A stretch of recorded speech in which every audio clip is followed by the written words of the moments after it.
तो today we are going to discuss the new chapter which is immunity, its types and classification.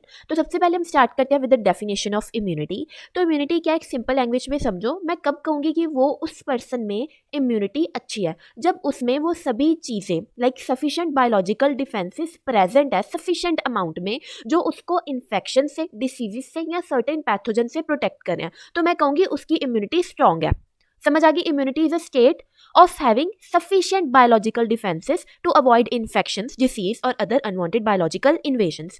So ये definition clear है। अब आगे immunity to types की है, innate and acquired. innate immunity हमें by birth present होती है, इसलिए इसको नॉन स्पेसिफिक इम्यूनिटी भी कहते हैं, क्योंकि हमें पहले से ही है। ऐसा नहीं है कोई एंटीजन आया फिर ये प्रोड्यूस होगी, नहीं, ये हमें पहले से ही है, तो ये सभी के अगेंस्ट वर्क करती है, इसलिए इसको नॉन स्पेसिफिक इम्यूनिटी भी कहते हैं। On the other hand, acquired immunity also known as adaptive immunity, ये स्पेसिफिक इम्यूनिटी है। क्यों? क्योंकि कोई एंटीजन आया, उसके अगेंस्ट ही एंटीबॉडी प्रोड्यूस हुई, तो मतलब उसी के अगेंस्ट हुई ना, उस स्पेसिफिक के कारण ही हुई है, तो इसलिए इसको स्पेसिफिक इम्यूनिटी कहते हैं। एंड जो एक्वायर्ड इम्यूनिटी है, नाम से क्लियर है, ये person over the time period acquire करता है। फॉर एग्जाम्पल, हम जब एटीन्यूएटेड वैक्सीन जो होती हैं वो इंजेक्ट करते हैं, तो पर्सन के जो बॉडी में उसके अगेंस्ट एंटीबॉडीज प्रोड्यूस होती हैं, फिर वो इम्यूनोलॉजिकल मेमोरी फॉर्म हो जाती है उसमें। नेक्स्ट टाइम जब वो सब सेम एंटीजेंस उसकी बॉडी में दोबारा से अगर उसके एक्सपोजर में आएगा, तो फिर से एंटीबॉडीज रिलीज होंगी। तो ये थी एक्वायर्ड इम्यूनिटी, उसने उस वैक्सीन के कारण ये इम्यूनिटी एक्वायर्ड किया। ठीक है, ये इम्यूनोलॉजिकल मेमोरी के पे बेस है।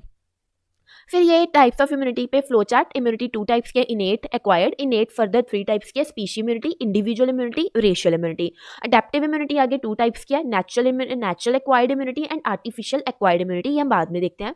पहले अब फर्स्ट स्टार्ट करते हैं इनेट इम्यूनिटी। ये मैंने तुम्हें पहले बताया, बाय बर्थ प्रेजेंट है, नॉन स्पेसिफिक टाइप है एंड बॉडीज का फर्स्ट लाइन ऑफ डिफेंस की तरह एक्ट कर रही है, क्योंकि हमें पहले से है कोई भी डिसीज आई, सबसे पहले ये तो तभी वहीं पर प्रेजेंट ही है, तो ये फर्स्ट लाइन डिफेंस की तरह ही एक्ट करती है। इसमें थ्री टाइप्स से। सबसे पहले हम बात करें स्पीशीज इम्यूनिटी।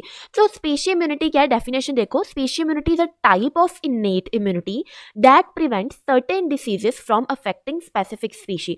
तो स्पीशी इम्यूनिटी सर्टेन स्पीशीज को सर्टेन टाइप ऑफ डिसीज से प्रिवेंट कर रही है। फॉर एग्जाम्पल, जो सैल्मोनेला टाइफी है वो प्लांट्स को इन्फेक्ट नहीं कर सकती, एनिमल्स को कर सकती है, और जो प्लांट पैथोजेंस है वो एनिमल्स को कुछ नहीं करेंगे, वो प्लांट्स को ही अफेक्ट करेंगे। तो ये इम्यूनिटी एक स्पेसिफिक स्पीशी को स्पेसिफिक डिसीज से प्रोटेक्ट कर रही है। समझ आ गया?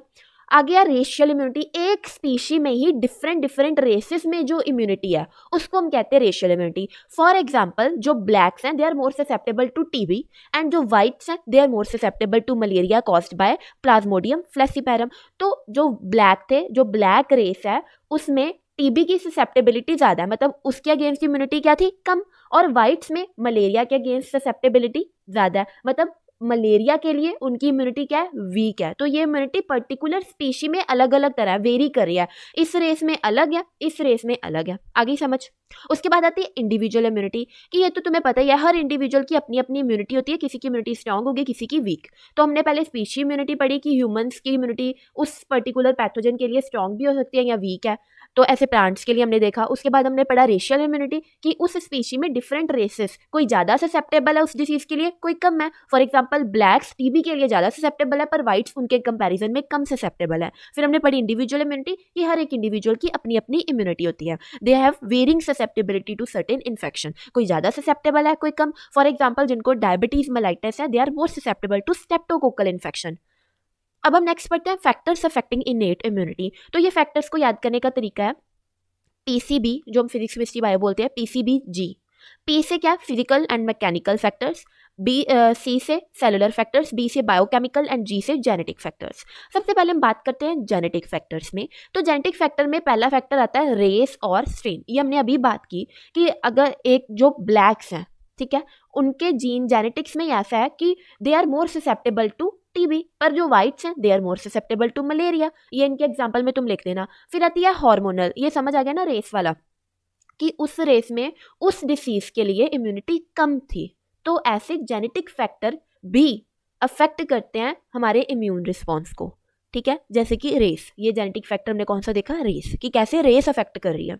अब हम नेक्स्ट पढ़ते हैं हार्मोनल इन्फ्लुएंस। इसमें कि जब कोई हमारी बॉडी में हार्मोनल एबनॉर्मेलिटी आती है ना, for example hypothyroidism, for example adrenal abnormalities और डायबिटीज मेलाइटस। तो उस केस में person they become more susceptible to diseases. मैंने एग्जाम्पल पहले भी बताई थी, डायबिटीज मेलाइटस में स्ट्रेप्टोकोकल इन्फेक्शन की ससेप्टेबिलिटी ज़्यादा हो जाती है, ठीक है। और प्रेग्नेंट वुमेन के केस में क्योंकि स्टेरॉइड लेवल्स इंक्रीज हो जाते हैं, तो उस केस में भी जो माइक्रोबियल इन्फेक्शन का रिस्क ज्यादा हो जाता है। थर्ड है जेनेटिक फैक्टर न्यूट्रिशन। अब malnutrition and over nutrition both are harmful. Malnutrition में अगर विटामिन ए की डेफिशिएंसी हो गया है तो पर्सन में स्किन इन्फेक्शन एंड ब्लाइंडनेस का रिस्क इंक्रीज हो जाएगा। एंड ओवर नरिशमेंट के केस में वायरल इन्फेक्शन का रिस्क इंक्रीज हो जाता है। ये भी समझ आ गया। एज तुम्हें पता ही है, जो बोथ एक्सट्रीम्स है हमारी लाइफ स्पैन के। पर्सन अगर बच्चा है या बहुत ज़्यादा बूढ़ा है तो उस केस में हमारी मेटाबॉलिक एक्टिविटीज में चेंजेस आती है, हमारी इम्यूनिटी वीक होनी स्टार्ट हो जाती है। तो वो वाले एक फैक्टर्स हैं। अब हम नेक्स्ट पढ़ते हैं फिजिकल एंड मैकेनिकल बैरियर्स। तो ये बैरियर्स कैसे अफेक्ट कर रहे हैं हमारी इनेट इम्यूनिटी को। पहला फिजिकल बैरियर्स कौन सा है? स्किन। अब हमें पता है हमारी जो स्किन है सभी हमारे सारे वाइटल ऑर्गन्स को कवर करके रख रही है, डायरेक्टली कोई भी पैथोजन हमारी बॉडी में इन्वेड नहीं कर पा रहा। तो स्किन एक इंपॉर्टेंट बैरियर हुआ। तो इस तरह से स्किन एक पॉजिटिव वे में हमारी इनेट इम्यूनिटी को अफेक्ट करी है। अगर स्किन इंटैक्ट नहीं है तो माइक्रोबियल इन्फेक्शन हुई, पैथोजन इन्वेड हुए, फिर हमारी इम्यूनिटी वीक होनी स्टार्ट हो जाएगी, ठीक है। और उसके अलावा स्किन के ऊपर हमारे ग्लैंड्स होते हैं, सेबेशियस ग्लैंड्स, स्वेट ग्लैंड्स। तो स्वेट ग्लैंड्स में जो स्वेट प्रोड्यूस होता है वो उसमें सॉल्ट कंसंट्रेशन हाई होती है, तो उसका एक बैक्टीरियासाइडल इफेक्ट होता है। तो तुम ऐसे भी लिख सकते हो। फिर आते हैं लाइसोजाइम्स। लाइसोजाइम्स हमारे सेबेशियस ग्लैंड सेक्रीशंस में एंड स्वेट ग्लैंड सेक्रीशंस में प्रेजेंट होते हैं। लाइसोजाइम्स का ये एक तरह के एंजाइम्स होते हैं, इनका भी बैक्टीरियासाइडल इफेक्ट होता है। ये सेल वॉल ऑफ बैक्टीरिया को डिस्ट्रॉय कर देते हैं, तो मतलब इनडायरेक्टली बैक्टीरिया को मार रहे हैं। फिर आती है म्यूकस मेम्ब्रेन। म्यूकस मेम्ब्रेन जैसे हमारी नेजल कैविटी में है, ओरल कैविटी में है, तो ये क्या करती है? पैथोजेंस को ट्रैप कर लेती है, तो पैथोजेंस को इन्वेड होने ही नहीं दे रही, ठीक है। तो इस तरह से हमारी इनेट इम्यूनिटी को पॉजिटिव वे में अफेक्ट करी है सलाइवा। सलाइवा हम कुछ खा रहे हैं, ठीक है, हम कुछ इंजेस्ट कर रहे हैं, तो हमारे सलाइवा में लाइसोजाइम्स प्रेजेंट होते हैं। वो जो हार्मफुल अगर कोई बैक्टीरिया कुछ चला गया ऐसे का तो उसको वहीं पर ही किल कर देंगे। कंजक्टाइवा ये हमारी आइस वगैरह में प्रेजेंट है, तो ये भी सीधा ही पैथोजन हमारे अंदर नहीं जाने देंगे। तो this is how these physical and mechanical barriers are affecting in positive way our innate immunity. फिर आते हैं बायोकेमिकल फैक्टर्स। बायोकेमिकल फैक्टर में पहला आता है inner defence mechanisms. Inner defence mechanism मतलब एंटीबॉडीज एंड डब्ल्यूबीसी रिएक्शंस। ये जो हमारे एंटीबॉडीज होते हैं, डब्ल्यूबीसीज होते हैं, तुम्हें पता है ये क्या करेंगे? फेगोसाइटोसिस करवा देंगे या सीधा ही जो एंटीजेंस आ रहे हैं, एंटीजन एंटीबॉडी जो रिएक्शन होती है उनके थ्रू एक्टिवेशन करवा के हमारे सेल्स जैसे कि मैक्रोफेजेस, मास्ट सेल्स, बेसोफिल्स, उनकी एक्टिवेशन करवा के किल कर देंगे। So these are our inner defence mechanism. तो ये इस तरह से पॉजिटिव वे में हमारी इनेट इम्यूनिटी को अफेक्ट कर रहे हैं। फिर आते हैं कॉम्प्लीमेंट। कॉम्प्लीमेंट क्या है? These are heat labile group of proteins जो हमारी बॉडी में नॉर्मल सीरम, हमारे सीरम में प्रेजेंट होते हैं। ये कॉम्प्लीमेंट्स क्या करते हैं? फेगोसाइटोसिस के लिए रिस्पॉन्सिबल होते हैं।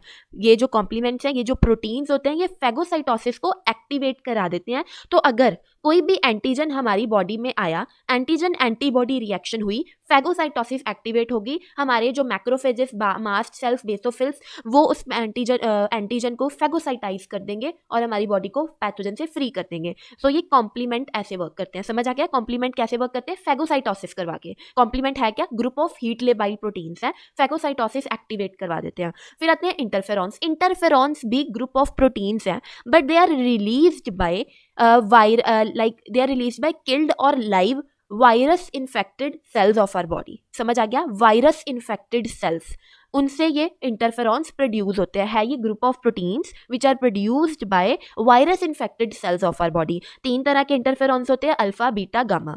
जो अल्फा एंड बीटा होते हैं वो इनेट इम्यूनिटी के लिए रिस्पॉन्सिबल है, और जो थर्ड वन है गामा इंटरफेरॉन, वो एक्वायर्ड इम्यूनिटी में होता है क्योंकि वो टी सेल्स प्रोड्यूस करते हैं। ठीक है, वो इतना नहीं तुम्हें करना। इंटरफेरॉन कैसे एक्ट कर रहा है बस वो देख लो। इंटरफेरॉन्स भी प्रोटीन्स ही हैं जो कि वायरस इन्फेक्टेड सेल्स बॉडी के प्रोड्यूस कर रहे हैं। सिमिलरली ये भी जो कोई भी अगर एंटीजन आएगा तो उसको किल कर देंगे। फिर आते हैं माइक्रोबियल एंटेगनिज्म। अब एंटेगनिज्म वर्ड को समझो। एंटेगनिज्म का मतलब क्या होता है? एक ऑर्गेनिज्म दूसरे ऑर्गेनिज्म को उसकी जगह नहीं लेने देता। वो चाहता है कि मैं ही सर्वाइव करूं, दूसरा सर्वाइव ही ना करे। तो इसकी एग्जांपल है हमारी स्किन के ऊपर नॉर्मल माइक्रोबियल फ्लोरा प्रेजेंट होती है, तो वो फ्लोरा एंटेगनिस्ट की तरह से समझ लो एक्ट कर रही है। वो चाहती है कि कोई और ऑर्गेनिज्म स्किन पे आए ही ना, वो उसको अपनी जगह लेने ही नहीं दे रही। तो ऐसे माइक्रोबियल एंटेगनिज्म भी इम्यूनिटी प्रोवाइड कर रहा है, इम्यूनिटी को अफेक्ट कर रहा है। आगे समझ। Inner defence mechanism, complement, interferon and microbial antagonism, these are the 4 biochemical factors. फिर आते हैं सेलुलर फैक्टर्स। दो तरह के सेलुलर फैक्टर्स होते हैं, ग्रेन्युलोसाइट्स, एक मैक्रोफेजेस। ग्रेन्युलोसाइट्स में न्यूट्रोफिल्स, बेसोफिल्स एंड इओसिनोफिल्स होते हैं। ये तो तुम्हें पता ही है, मैक्रोफेजेस हो गए, ग्रेन्युलोसाइट्स हो गए, ये फेगोसाइटोसिस करवा देंगे, पैथोजन किल करवा देंगे। अब हम नेक्स्ट पढ़ रहे हैं specific immunity. Specific immunity also known as adaptive immunity और एक्वायर्ड इम्यूनिटी। ये बॉडी ये सर्टेन एक स्पेसिफिक डिसीज के अगेंस्ट ही एक्ट करेगी, ठीक है, and it is acquired during the life time. And ये किस प्रिंसिपल के ये एक प्रिंसिपल है सेल्फ एंड नॉन सेल्फ, उस पे बेस है। ये क्या करेगा, एंटीजन को आइडेंटिफाई करेगा। इसको अगर पता चल गया कि ये बॉडी का है ही नहीं, ये फॉरेन है, तो ये उसको नॉन सेल्फ डिक्लेयर करके उसको किल करवा देगी, स्पेसिफिक इम्यूनिटी। अब देखो, ये हमारे पास अडेप्टिव इम्यूनिटी है, स्पेसिफिक इम्यूनिटी है। ये फर्दर टू टाइप्स की है, नेचुरल एंड आर्टिफिशियल। फिर नेचुरल भी आगे टू टाइप्स की है, active natural, passive natural. Artificial भी टू टाइप्स की है, active artificial and passive artificial. Adaptive to types की है, नेचुरल, आर्टिफिशियल, वो आगे भी फर्दर टू टाइप्स की है, एक्टिव एंड पैसिव। अब देखो, नेचुरल मतलब हमारी बॉडी खुद ही एंटीबॉडी प्रोड्यूस कर रही है, किसी से नहीं उसने ली। एंड एक्टिव में क्या आएगा, ध्यान से सुनना, एक्टिव नेचुरल में क्या आएगा, हम कोई एंटीजन हमारी बॉडी में आया, हमारी बॉडी ने उसको आइडेंटिफाई किया, एंटीबॉडीज प्रोड्यूस कर दी। So this was natural immunity. हमारी बॉडी ने खुद काम किया, बाहर से हमने उसको एंटीबॉडीज नहीं दी, एंटीजन आया, उसके रिस्पॉन्स में एंटीबॉडीज रिलीज हुई। This was active natural. Passive में क्या होगा, हमने क्या किया, सबसे पहले मतलब जो पैसिव नेचुरल होती है उसमें क्या होता है, नेचुरली है तो नेचुरल एंटीबॉडीज, पर ये केस मदर एंड फीटस में होता है कि मदर से प्लेसेंटा के थ्रू जो एंटीबॉडीज है वो फीटस के पास चले जाती है और उसको नेचुरल एंटीबॉडीज मिल रही है मदर से, पर वो खुद नहीं बना रहा, इसलिए इसको पैसिव कहते हैं। वो वहां पर खुद बन रही थी, इसलिए मैंने उसको एक्टिव कहा था। ये खुद नहीं बना रहा, उसको मम्मी से मिल रही है, इसलिए इसको हम पैसिव नेचुरल कहते हैं, बट मिल तो नेचुरल रही है ना, ठीक है, प्लेसेंटा के थ्रू। जैसे हमें पता है जो आईजी एंटीबॉडीज होती हैं वो पास ऑन हो जाती है, लाइक आईजीएम एंटीबॉडी। आर्टिफिशियल में बात करें, आर्टिफिशियल मतलब खुद से नहीं बन रही है हमारी बॉडी में, ना उसको मम्मी से मिल रहे हैं, हम किसी ना किसी के थ्रू इंड्यूस करा रहे हैं उनकी प्रोडक्शन। सबसे पहले आती है एक्टिव आर्टिफिशियल। इसमें क्या होगा, हम एटीन्यूएटेड मतलब किल्ड फॉर्म वैक्सीन इंजेक्ट कर देंगे बॉडी में, तो उसके थ्रू जो हमें इम्यूनिटी एक्वायर्ड होगी, that is active artificial. Passive में क्या होगा, हम खुद ही एंटीबॉडीज ही बीच में पहले एंटीबॉडीज इंजेक्ट कर रहे हैं पर्सन की बॉडी में, ठीक है, दिस इज पैसिव आर्टिफिशियल। समझ आ गई? इसको हम सीरोथेरेपी भी कहते हैं, जब हम खुद से एंटीबॉडीज इंजेक्ट कर रहे हैं पर्सन की बॉडीज में। इसमें हम क्या कर रहे हैं, वैक्सीन के थ्रू एंटीबॉडीज की प्रोडक्शन को इंड्यूस करा रहे हैं। इसमें क्या था, मदर और फीटस वाला केस था, और इस केस में क्या था, एक्टिव नेचुरल में कोई डिसीज आई, पर्सन की बॉडी ने खुद एंटीबॉडीज प्रोड्यूस की। फिर हम पढ़ रहे हैं इम्यून रिस्पॉन्स। टू टाइप्स के होते हैं, cellular and humoral immune response. Humoral के केस में याद रखना है, ह्यूमोरल इम्यूनिटी के लिए रिस्पॉन्सिबल कौन है, B cells and antibodies. Cellular response के लिए जो टी सेल्स रिस्पॉन्सिबल होते हैं, T cells for cellular response, B cells and antibodies for humoral response. Mechanism क्या होगा, हमारे बी सेल्स ना एंटीजन को आइडेंटिफाई कर लेंगे, जब उन्होंने आइडेंटिफाई किया वो एक्टिवेट हो गए, उसके साथ बाइंड हो गए, ठीक है, बाइंड करके बी सेल्स एंटीजन को आइडेंटिफाई किया, उसके साथ बाइंड करके जब वो बाइंड हो गए, बी सेल्स एक्टिवेट हो गए, तब वो प्लाज्मा सेल्स में डिफ्रेंशिएट होना स्टार्ट हो जाएंगे, और प्लाज्मा सेल्स क्या करेंगे, एंटीबॉडी प्रोडक्शन, एंटीबॉडीज तुम्हें पता है उनको किल कर देंगी। फिर आता है सेलुलर इम्यून रिस्पॉन्स। इसमें टी सेल्स रिस्पॉन्सिबल होते हैं, टी सेल्स बाइंड करेंगे, एक्टिवेट होंगे और एंटीजन्स को डिस्ट्रॉय कर देंगे। सो this was all about the chapter and immunity, it's classification and types.